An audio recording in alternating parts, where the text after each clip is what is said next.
یہ کام کر سکتے ہو. کام کا طریقہ کار کیا ہے, عمل کیا ہے, پہلے وہ عمل آپ سن لیں, پھر میں مزید اس کے طریقہ کار آپ کو سمجھاتا ہوں کہ اس کا طریقہ کار کیا ہے. اچھا میں اب کوئی اپنی اس ٹرانسمیشن کے اندر کوئی عمل میں آپ کو تعلیم کروں گا نا, تو وہ عمل آپ کو PDF میں میری اسی چینل کی کمیونٹی پہ آپ کو مل جائے گا. آپ وہاں سے اس کو ڈاؤن لوڈ بھی کر سکتے ہو, وہاں سے اسکرین شاٹ بھی لے سکتے ہو. آپ یہ عمل دیکھیں, موہنی علوی کا جو عمل ہے یہ ہے بسم اللہ الفت کا حصار. بسم اللہ الفت کا حصار. لا الہ الا اللہ بزرگ و جبار, لا الہ الا اللہ غفور و غفار, لا الہ الا اللہ کریم و ستار. اب لا الہ الا اللہ فلاں ابن فلاں, یہاں پہ نام آئے گا, فلاں ابن فلاں. لا الہ الا اللہ کے بغیر ہو بے قرار. اب پھر آئے گا لا الہ الا اللہ فلاں ابن فلاں کو جلدی کر دو حاضر بحق یا شیخ عبد القادر جیلانی اغثنی بحق لا الہ الا اللہ محمد رسول اللہ.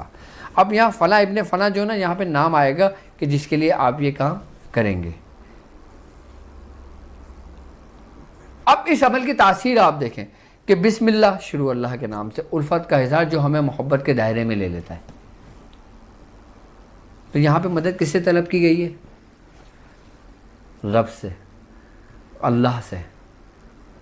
یہ وہ عمل ہے کہ جس میں شرک کا کہیں سے کوئی عنصر نہیں ہے, جو ایسا عمل ہے کہ جو آپ اپنے دنیاوی مقاصد کے لیے بھی کر سکتے ہو, اپنے روحانی مقاصد کے لیے بھی کر سکتے ہو, اپنے معاملات کے لیے بھی کر سکتے ہو. آئی بات سمجھ میں؟ اب لا الہ الا اللہ بزرگ و جبار, یعنی کہ بزرگ و جبار جو ٹوٹے ہوئے کو جوڑتا ہے. آئی نا بات سمجھ میں؟ جو بہت بزرگی والا ہے. لا الہ الا اللہ غفور و غفار جو معاف کرنے والا ہے, بڑا بخشنے والا ہے. اگر ہم سے کوئی غلطی سرزد ہو جاتی ہے تو ہمارا رب ہم پر رحم کرنے والا ہے, ہم کو معاف کرنے والا ہے, ہم کو بخشش ہمیں بخشنے والا ہے, بڑا بخشنے والا ہے ہم کو. اب لا الہ الا اللہ کریم و ستار کہ کوئی نہیں معبود سوا اللہ کے, وہ کرم کرنے والا ہے, یعنی کہ وہ تم پر کرم کرے گا. آئی بات سمجھ, تمہارے عیبوں کی پردہ پوشی کرے گا. اب لا الہ الا اللہ کہ اب پھر نہیں کوئی معبود سوا اللہ کے, پھر ہم یہاں پہ اپنا مقصد بیان کریں گے, یعنی کہ جس شخص کے لیے کریں گے پھر اس کا نام بیان کریں گے, اور پھر لا الہ الا اللہ کے بغیر ہو بے قرار.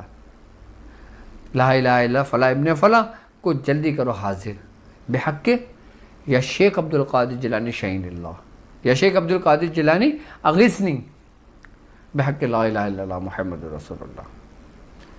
یہ عمل ہے, اس عمل کو آپ یاد کر لینا, اور اس عمل کو آپ اپنی بیاض شاذلیہ میں جو عملیات کا سلطان آپ کا چیپٹر 3 ہے اس کا نمبر ڈال کے آپ اس کو لکھ لینا, طریقہ کار لکھ لیں اس کا. اچھا دیکھیں, ایک بات یاد رکھیے گا کہ حب کے کوئی بھی اعمال جو کیے جاتے ہیں نا, وہ چاند کی شروع کی تاریخوں میں کیے جاتے ہیں. آئی بات سمجھ میں؟ اس کا تعلق چاند سے ہے, یعنی کہ تذکیر قمر سے ہے. اچھا تذکیر قمر کے بارے میں اگر میں بتاؤں نا آپ کو, تو تذکیر قمر کا تعلق جو نا ابھی سے نہیں ہے, یہ شروع سے چلا آ رہا ہے. خیر تذکیر کواکب جب میں شروع کروں گا نا اس کے متعلق گفتگو کرنا, تو پھر آپ کو پتہ لگے گا. اچھا بڑے بڑے جو آپ نے سائنٹسٹ دیکھے ہیں, جو بڑے بڑے جن لوگوں نے ایجادات کیے, جیسے ارسطو ہو گیا, آئی بات سمجھ میں, فیلیکیوس ہو گیا. اچھا ان لوگوں کی اگر آپ سوانح حیات اٹھا کے پڑھیں, ان لوگوں کی زندگیوں کو اگر آپ دیکھیں نا, تو ان کا تعلق کسی نہ کسی کنیکشن سے بزرگوں سے جڑا ہوا ہے, یا کسی نہ کسی نیک لوگوں سے جڑا ہوا ہے, اور پھر انہوں نے کسی تسخیر قمر کا عمل زیادہ تر ان لوگوں نے کیے ہیں. کیونکہ یہ تاریخ ہے, یہ میں نہیں کہتا, یہ تاریخ کہتی ہے کہ ارسطو جو تھا نا وہ تذکیر قمر کا بہت بڑا عامل گزرا ہے, کہ جس نے جتنی بھی بڑی بڑی ایجادات کی ہیں نا وہ تذکیر قمر کے ذریعے کی ہیں. تو انشاءاللہ جب تذکیر قمر اور تذکیر شمس اور پھر تذکیر عطار اور پھر جب اس کی تذکیر کے بارے میں جب میں اپنا اسے, اب یہ پروگرام تو ظاہر سی بات ہے اگر میں روز بھی کروں تو کم ہے, لیکن میں ظاہر سی بات ہے مجھے بھی مصروفیت ہے, تو میں اپنے ٹائم کے حساب سے پھر ان چیپٹروں کے بارے میں انشاءاللہ لے کر آؤں گا, اور پھر ان کے بارے میں سمجھاؤں گا کہ ان کی تذکیر کس طرح کی جاتی ہے. تذکیر قمر محبت کے لیے کمال کی تذکیر رکھتی ہے, اور اس موہنی کا تذکیر قمر سے تعلق بہت گہرا تعلق ہے. آئی نا بس سمجھ میں؟ اب یہ عمل ہم جو کریں گے نا, یہ سمجھ لیں کہ چاند کی شروع کی تاریخوں میں شروع کرتے ہیں. اچھا اس میں 3 تاریخیں ایسی ہیں جو بالکل اپنے عروج پر ہوتی ہیں. جیسے چاند کی 13، 14 اور 15 جن کو یوم عبید بھی کہا جاتا ہے، یہ وہ تاریخیں ہیں 13، 14، 15 کے جن تاریخوں میں حضرت آدم علیہ السلام پہ ان 3 تاریخوں میں روزے فرض تھے، کہ ان تاریخوں میں ہی کہتے ہیں کہ روزے فرض تھے آپ پر، آپ باقاعدہ روزہ رکھا کرتے تھے ان تاریخوں میں۔ اچھا، یہ عمل جو عام لوگ ہیں وہ 3 دن بھی کر سکتے ہیں، یعنی کہ چاند کی 13، 14، 15 کو بھی کر سکتے ہیں، یہ عمل 40 دن کا بھی کیا جا سکتا ہے، یہ عمل 19 دن کا بھی کیا جا سکتا ہے۔ اچھا، اس عمل کی جو نا اعداد ہیں اس کے، اچھا 3 دن جب ہم کریں گے نا تو اس کو 340 340 340 کی تعداد کو مکمل کریں گے، یعنی کہ 340 اس کی تعداد ہے، یہ 3 دن میں یہ عمل کیا جائے گا۔ آئی بات سمجھ میں؟ اب مثال کے طور پہ اگر ہم کسی خاص شخص کے لیے کرتے ہیں یا ہم کسی مریض کو کر کے دیتے ہیں تو اس کے نام اور ماں کے نام کے عدد کو ملا کر جتنے عدد بنتے ہیں پھر اس کو 3 حصوں میں تقسیم کر کے پھر اس کو پڑھا جاتا ہے، 3 دن میں عمل کر دیا جاتا ہے۔ اب ان چاند کی 3 تاریخوں کے اندر یہ عمل ایسا سریع و تاثیر رکھتا ہے کہ سمجھ لیں کہ جس طریقے سے تیر کمان سے نکلتا ہے نا، فوراً اپنے نشانے پہ جا کے لگتا ہے، ان 3 تاریخوں میں اگر کیا جانا تو بالکل اس میں نشانے پر لگتا ہے یہ۔ اور اگر وہ لوگ جو اپنا سلوک کا راستہ طے کر رہے ہیں، جو لوگ سالک ہیں، جو لوگ صرف رب کے لیے کرتے ہیں، جو لوگ صرف اس کے نیک بندوں کے لیے کرتے ہیں، وہ پھر اس کے 40 دن کے عمل کو مکمل کریں گے۔ اس کی زکوٰۃ، یہ زکوٰۃ صغیر ہے، اور اگر زکوٰۃ کبیر کی طرف ہم جاتے ہیں تو پھر یہ 40 دن پڑھا جائے گا 900 مرتبہ روزانہ، اپنی بیاض میں لکھ لیں گے۔ تو ہم نے یہ شروع کرنا پڑے گا چاند کی 1 تاریخ سے یا پھر 9 چندی جمعرات سے، ٹھیک ہے؟ اس کو پھر ہم 40 دن تک مکمل کریں گے۔ جو عاملین حضرات ہیں، جو لوگوں کے علاج و معالجہ کرتے ہیں، وہ لوگ، میں چاہوں گا کہ وہ لوگ اس کو پورے اس کی تعداد کو مکمل کر لیں جب زندگی میں کبھی موقع ملے۔ ابھی نہیں، ایک دم نہیں کرنے بیٹھ جانا، کیونکہ ظاہر سی بات ہے ابھی آپ سورہ قریش کا کر رہے ہو، سورہ قریش کی دعوت کر رہے ہو، اور پھر حزب البحر پڑھ رہے ہو، پھر دوسرے اعمالوں کو آپ کر رہے ہو، تو یہ جو میں ٹرانسمیشن ہے نا میری، یہ صرف اسی بیاض بنانے کے لیے ہے اپنی۔ اور زندگی میں جب آپ دیکھیں کہ آپ کا عمل مکمل ہو گیا، اب آپ کرنا چاہتے ہو تو پھر وہ میری طرف سے اس کی اجازت آپ کر سکتے ہو۔ اچھا، اگر اب مثال کے طور پہ آپ کوئی شخص یہ عمل کر رہا ہے، وہ اپنا یہ عمل پڑھ رہا ہے، ٹھیک ہے؟ اب کوئی روحانی معالج ہے، ٹھیک ہے؟ اب وہ چاہتا ہے کہ وہ کسی صاحب مزار کے پاس کسی جگہ گئے، لیکن وہ صرف حاضری کے لیے گئے، صرف سلام کرنے کے لیے گئے۔ اب جیسے مثال کے طور پہ میں لاہور گیا، اب میں داتا دربار پہ صرف جاؤں گا، حاضری دوں گا، نماز پڑھوں گا، اپنی جو نماز کا وقت ہوگا، اور دعا کروں گا، احسان کروں گا، اور اپنے واپس آ جاؤں گا، اس سے زیادہ میرے پاس ٹائم نہیں ہوگا۔ تو ایسے شخص کو چاہیے کہ وہ کسی بھی صاحب مزار کے پاس جائے تو با ادب ہو کے جائے، اور اسی نیت سے جائے کہ وہ 340 کی تعداد وہاں بیٹھ کر پڑھے گا۔ اور کس نیت سے پڑھے؟ کہ ان بزرگ سے میری ملاقات ہو، ان بزرگ کی میری زیارت ہو، ان بزرگ سے مجھے فیض ہو۔ آئی بات سمجھ میں؟ تو وہاں ایک ہی دن بیٹھ کر پھر یہ عمل اپنا کر لیں۔ اگر جو شخص کسی کے گھر کے قریب صاحب مزار قریب ہے، اگر وہ روز 3 دن جا سکتے ہیں تو چاند کی 13، 14، 15 کو جا کے صاحب مزار کے سرحانے بیٹھ کے یہ پڑھ لے، اس کے بعد ساری زندگی مجھے دعائیں دے گا کہ حضور نے کیا راز کی بات ہمیں بتائی ہے، کہ کیسا عمل ہمیں تعلیم کیا ہے۔ محبت کے کام، محبت کے اعمال دنیاوی مقاصد کے لیے بھی کیے جا سکتے ہیں، روحانی مقاصد کے لیے بھی کیے جا سکتے ہیں۔ اب یہ آپ کے اوپر ڈیپینڈ کرتا ہے کہ آپ اس کو کس طرح کرو گے۔ یاد رکھنا، اگر کسی نے کسی کے لیے ناجائز کرنے کے لیے کرا، اب دیکھو، اب اللہ تبارک و تعالیٰ نے تمہیں اتنا شعور دیا ہے، اتنی عقل تمہیں دی ہے کہ تمہیں پتہ ہے کیا صحیح ہے اور کیا غلط ہے۔ اگر مثال کے طور پہ کسی لڑکی کا کہیں رشتہ ہوا ہے، آئی بات سمجھ میں؟ اب آپ اس لڑکی کے لیے نہیں کرو گے کہ اس کی وہاں سے ٹوٹے اور میرے سے اس کی ہو جائے۔ اگر لڑکی راضی نہیں ہے، اگر لڑکی اس رشتے سے راضی ہے نا، تو آپ اگر کرو گے تو یہ ناجائز کرو گے، غلط کرو گے۔ اگر وہ لڑکی اس سے راضی نہیں ہے، کہ لڑکی چاہتی ہے کہ میں آپ سے کروں،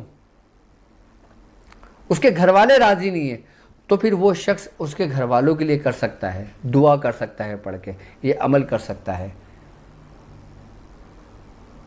اور اگر غلط طریقے پہ کرتے ہو تو پھر اس کا ازالہ تم نے خود دینا ہے. میرا کام آپ کو اچھا اور برا دونوں طرح سے بتا دینا ہے. اچھا عاملین حضرات اگر اس کو عمل کریں گے، آپ نے 3 دن تو پڑھنا ہے. اچھا عام لوگوں کے لیے پورا طریقہ کار سمجھ لیں، میں نے پورا طریقہ کار نہیں سمجھایا، صرف پڑھائی کی تعداد بتائیے.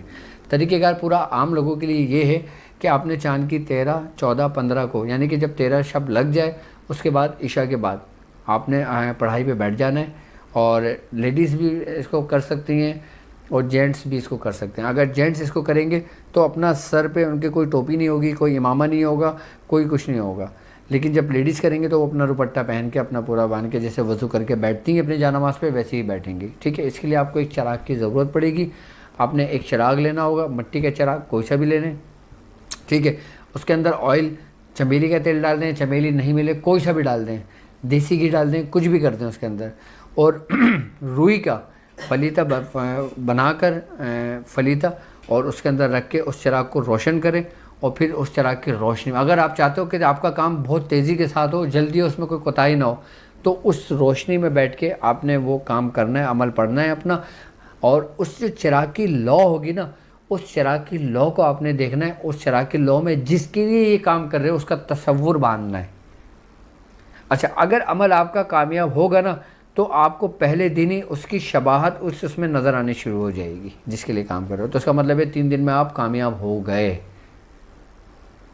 اور اس میں اثر ہونا شروع ہو جائے گا جس کے لیے کیا جائے گا. یہ محبت کا سمجھ لو کہ اگر میں بات کرتا ہوں اس عمل کے بارے میں، موہنی کے علوی کے عمل کے بارے میں، تو اس کو اگر حب کا سلطان کہیں تو کوئی بعید نہیں. اس کو عمل کا سلطان بھی، حب کا سلطان بھی کہا جا سکتا ہے. تو 3 دن جب وہ چراغ آپ کی پڑھائی مکمل ہو جائے، چراغ بند ہو جائے یا چراغ کو خود نہ بجھائیں، اس کو ایسی جگہ پہ رکھ دیں کہ خود بجھ جائے وہ.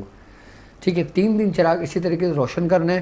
جب کام ہو جائے آپ کا تو اس چراغ کو آپ اٹھا کر سمندر میں بہا دیں. سمندر نہ ہو دریا میں بہا دیں، دریا نہ ہو پھر اس کو لال کپڑے میں لپیٹ کر مٹی میں دبا دیں. 3 دن کے اندر 4تھے دن کی ضرورت ہی نہیں پڑتی.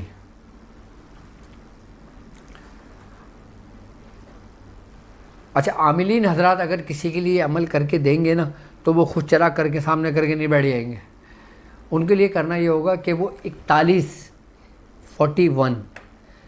جو کالی مرچ ہوتی ہے نا گول والی، وہ کالی مرچ لے لیں. آئی بات سمجھ میں؟ اور ہر دانے پر گن کے لیں، ہر دانے پہ ایک مرتبہ یہ عمل پڑھتے رہیں اور پورا پڑھ لیں. جب پورے 41 دانوں پہ اس نے وہ عمل پڑھ لیا، اس کے بعد پھر وہ آگ جلائے. آئی بس سمجھ میں؟ پھر ایک دفعہ پڑھے، اس کا نام لے کے پھر کے اور اس کو آگ میں جلاتا رہے.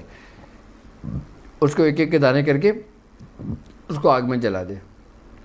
اچھا عامل اگر کسی کو دے تو پھر یہی 41 دانے تیار کر کے اس مریض کو، اس پیشنٹ کو دے دے اور اس سے کہے کہ آگ جلا کر لکڑی، اچھا کوئلے کی آگ جلے گی اس میں، آپ توے پر یا کسی اس پہ نہیں، لکڑی کی آگ جلے گی اس میں. اور پھر ایک دانہ اس مریض کو کہو کہ اپنا مقصد بیان کرتے رہے اور ایک دانہ اس میں ڈالتے رہے اور اس آگ میں اس کا تصور کرے جس کے لیے وہ کام کر رہی ہے یا کام کر رہا ہے. ایک دانہ ڈالتے رہے. 3 دن یہ عمل کروا دیں، 3 دن میں عمل میں کامیابی ملے گی. اس کا ایک طریقہ کار اور ہے کہ آپ کوئی الائچی، آپ اس کو 40 مرتبہ پڑھ کے آپ الائچی پہ دم کر دیں. جس کے لیے کرنا چاہیں اس کو الائچی کھلا دیں. اب جیسے مثال کے طور پہ بھائی میں دشمنی ہوئی ہوئی ہے، آئی بس سمجھ، آپ چاہتے ہو کہ بھائی میں جو دشمنی ہوئی ہے یہ محبت میں بدل جائے، آپ کسی الائچی میں دم کر دیں. آئی بس سمجھ میں؟ کسی میٹھی چیز میں دم کر دیں، کسی پانی میں دم کر دیں پڑھ کے. آئی بس سمجھ میں؟ دے کر ان کو دے دیں، ان سے کہنا کہ اپنے بھائی کو کھلا دیں. تو بھائی کی جو دشمنی آپس میں بھائی کے ساتھ ہے نا، وہ محبت میں ہو جائے گی. اب یہ کوئی غلط کام تو نہیں ہے. لیکن اب اسی طریقے کو اگر آپ غلط کام میں استعمال کرنا چاہو تو اس میں میرا کیا قصور؟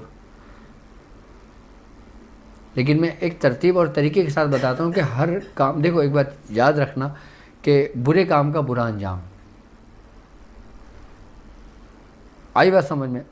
اچھا کرو گے، اچھا بو گے،